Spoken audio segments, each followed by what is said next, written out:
So what is ìwà pẹ̀lẹ́? The phrase ìwà pẹ̀lẹ́ means gentle character or good character. It is more than just being polite. It's a very way of life.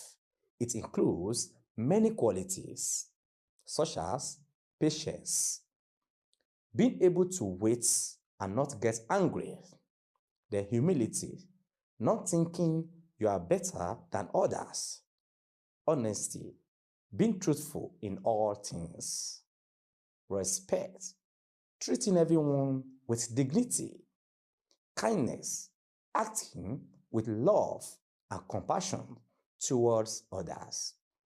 In Yoruba belief, your character is what you truly are. It is the first thing people see. It is also what the divine sees. It is